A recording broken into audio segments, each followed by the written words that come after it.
Welcome to Philosophy with Shing, where we uncover the beauty behind philosophy.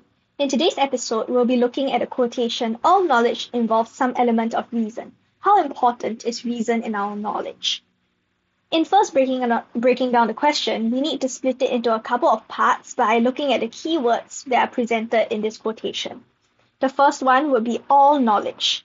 All knowledge suggests that it is not only about empiricism versus rationalism, also known as reason versus experience, because all knowledge could come from various sources of knowledge.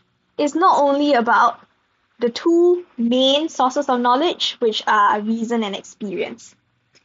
Second, the idea of all.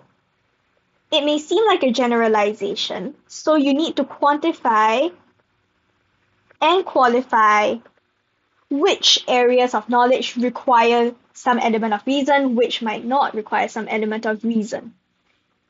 Next, the quotation also has a question tagged to it.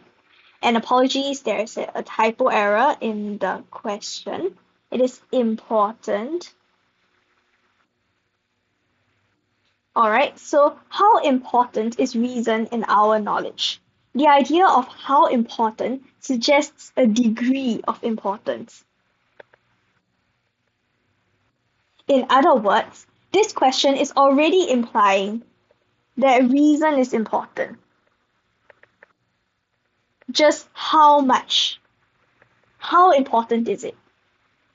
And we can craft our answer to say that how much reason is important is dependent on the area of knowledge.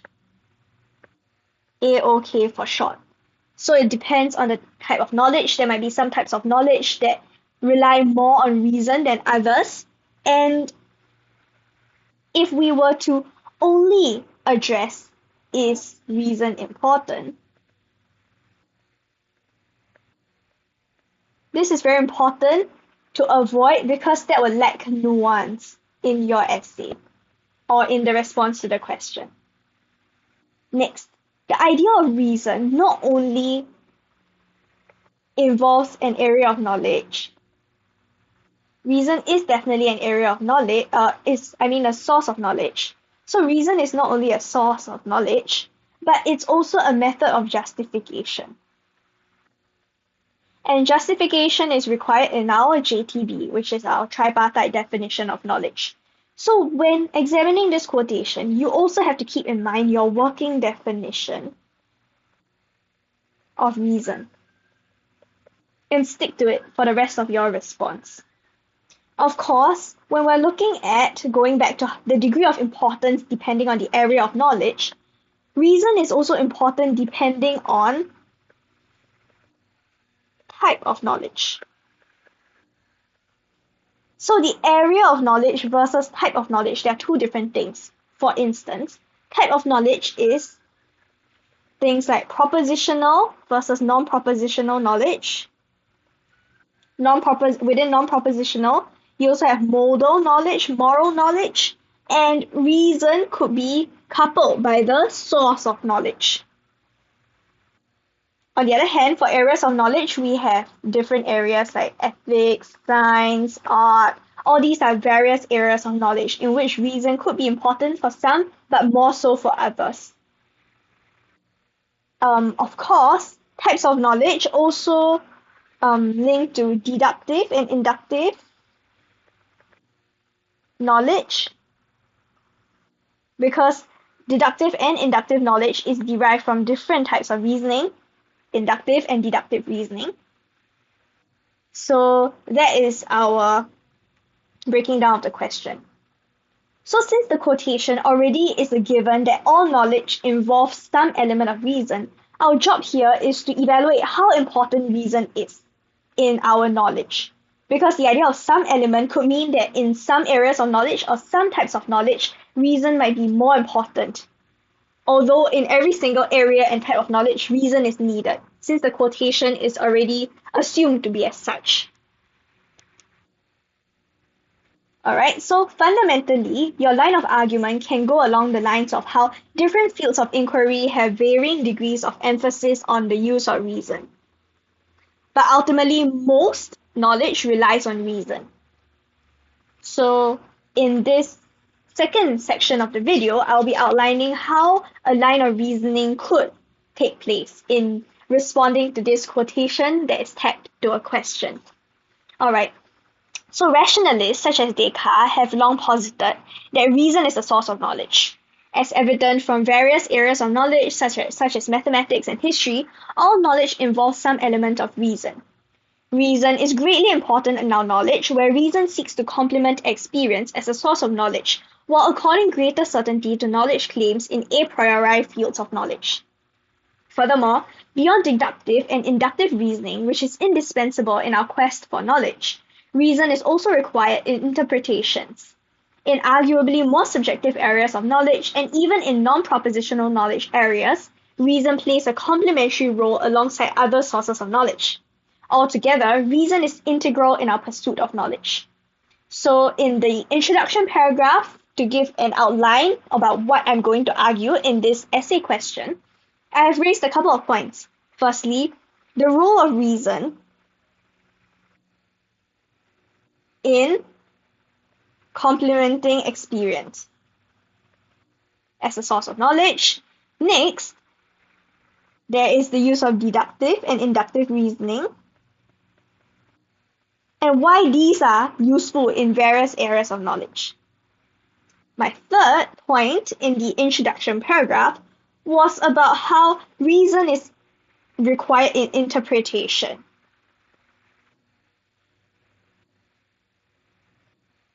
For example, in areas of knowledge like the arts or in history, you need to make inferences, you need to interpret artworks, and all these require reason and rationalization. And reason also plays a complementary role alongside other sources of knowledge like testimony, memory, etc. Reason also gives greater certainty to knowledge because of the role reason plays in justification. So altogether, in my role of reason, there are actually four main broad points that I'll be covering in my argument about reason being very important in our pursuit of knowledge. Well, although reason is very important, some empiricists may posit that reason is unimportant in constructing knowledge because all propositional knowledge comes from experience. For example, John Locke is a proponent of such a claim, postulating that all humans are tabula rasa, a clean slate where a priori ideas do not exist and all knowledge is procured through sense experience. So my first argument is about how some people may think that reason is unimportant. So that would be my target argument.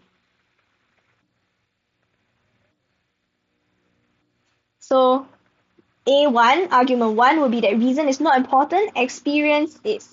And I cited John Locke and his tabula rasa. John Locke also argues that all knowledge is a posteriori. The a posteriori nature of knowledge may be true in certain areas of knowledge such as the sciences, but empirical studies of the natural world, a posteriori nature of knowledge may be true in certain areas of knowledge such as the sciences. Like empirical studies of the natural world rely greatly on sense experience as evident in the methodology of the sciences, through their adoption of the Baconian hypothetical deductive method of observation, hypothesis, experimentation, results analysis, and generation of theory. Observations and experimentation hint at the scientific method's grounding upon an external, mind-independent reality that thus requires experience as a source of knowledge to construct scientific knowledge. So John Locke and his tabula rasa may be valid for some, or may be true for some areas of knowledge like the sciences, and while I agree that experience is indeed a source of knowledge, especially about the natural world, reason still plays a key role in complementing the limitations of experience.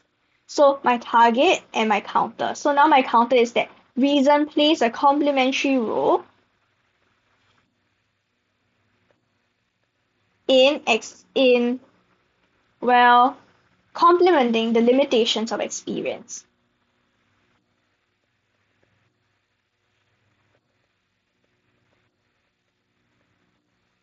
All right. One such limitation of experience is its susceptibility to problems of perception. So how reason complements experience would be in mitigating its problems of perception. First put forth by Descartes in Meditations, Descartes argues that our senses could deceive us. He raised the wax argument to support his claim by arguing that a wax candle is a solid before melting, but its physical form alters after it melts. So I cited Descartes' wax argument. By solely relying on empirical observation, one might think that the wax candle has changed to become another compound. Here, reason is necessary to explain that the wax did not change in form, but merely in its physical appearance, exemplifying how our senses may deceive us, and reason is needed to rationalize our empirical observations about the natural world, thus playing a complementary role to experience. Additionally, returning to the natural sciences as a field of knowledge, inductive reasoning is also an indispensable area in our construction of knowledge. Inductive reasoning is most commonly observed in the sciences, where scientists assume that since a natural phenomenon has occurred before, it will necessarily occur again. For instance, scientists employ inductive reasoning to explain that since the sun always rises from the east, it will continue to rise from the east every single day. Admittedly, there is Hume's problem of induction, which claims that it is fallacious to assume that what has always happened in the past will continue to happen in the future, stands true, but assuming the uniformity of nature has allowed inductive reasoning to lend weight to scientific knowledge claims, and thus inductive reasoning plays a key role in knowledge construction, especially in the natural sciences. So although there's Hume's problem of induction, but we do assume uniformity of nature. Beyond that, in our argument 3, reason also provides greater certainty to our knowledge claims through the application of deductive reasoning. Deductive reasoning allows us to ground our knowledge claims upon a foundational belief, and from that singular foundational belief, work our way upwards to construct more knowledge claims that are indubitable due to the indubitability of the foundational claim. Descartes sought to find a foundational claim upon which all knowledge can be built, arriving at cogito ergo sum. I think, therefore I am, in Meditations. By applying Cartesian doubt to systematically doubt any claim that he is not absolutely certain of, Descartes' cogito ergo sum arguably allows all knowledge built via deductive reasoning from this foundational knowledge claim to be more certain, thus increasing our quality of knowledge obtained. The notion of reason, specifically deductive reasoning, provides us greater certainty in knowledge construction, is further evident in a priori sources of knowledge. This highlights the importance of reason, which spans across both a posteriori and a priori forms of knowledge. So how reason is not only important in a posteriori knowledge, it's also important in a priori knowledge. Forms of knowledge. For example, the application of axiomatic deductive reasoning in mathematics, most evident in Euclid's axioms, provides foundationalist justification to mathematics. So mathematics and Euclid's axioms, where reason provides foundationalist justification. So you can see here that reason is needed in justification. In JTB, which is Plato's tripartite definition of knowledge. So reason provides foundationalist justification for math. And therefore, because reason provides foundationalist justification to mathematics, the presence of indubitable truths in mathematics confers the field of knowledge greater certainty. Furthermore, Kant argues that mathematics is synthetic a priori. So we are bringing in Kant here, that while math entities are abstract, eternal, and unchanging, they nevertheless expand our knowledge due to the product of synthetic truths, as 7 plus 5 equals to 12 is a synthetic truth, since 7 and 5 both do not preclude the definition of 12.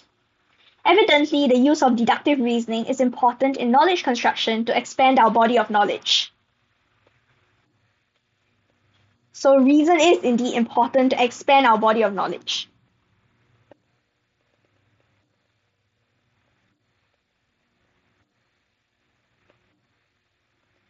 On top of deductive and inductive reasoning, reason is also crucial in our interpretations in other arguably more subjective areas of knowledge to further expand the body of knowledge available to humankind.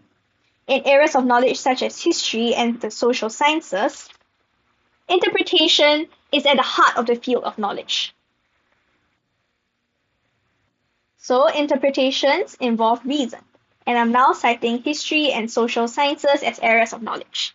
History seeks to construct explanations about the past through historians' interpretation of historical sources, while the social sciences endeavor to interpret human behavior and societal trends through interpretivist social science. As such, reason is employed by both historians and social scientists, such as Collingwood's reenactment, where historians should put themselves in the shoes of historical agents to understand the historical event through their perspective, and in Gert's thick and thin descriptions, where social scientists should seek to explain social phenomena and cultural behavior by using language of that society and fully immersing oneself into that culture. So within history and social sciences, I have actually cited different philosophers. So that would be, for social sciences, that would be Gert's thick and thin descriptions. And for history, that would be Collingwood's reenactment.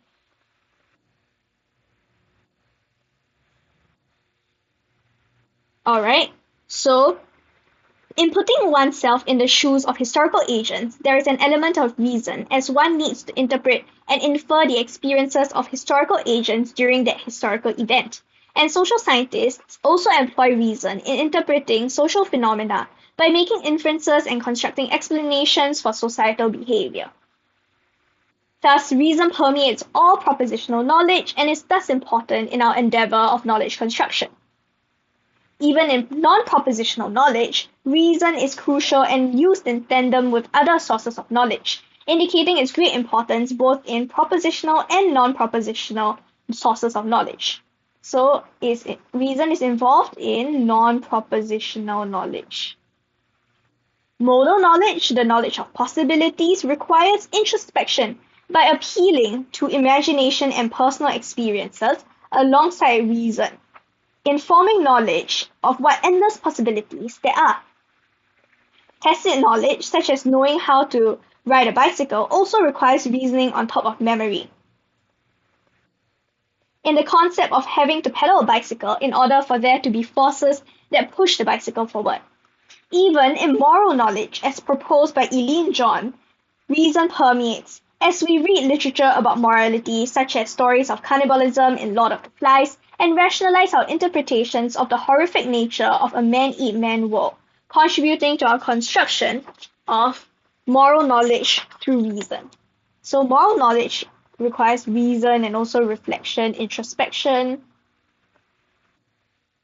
Ultimately, all knowledge involves some element of reason, from deductive reasoning in a priori knowledge claims, such as in math, to inductive reasoning in a posteriori knowledge, such as in the sciences, to the use of reason to construct interpretations inseparable from interpretivist areas of knowledge like history and the social sciences.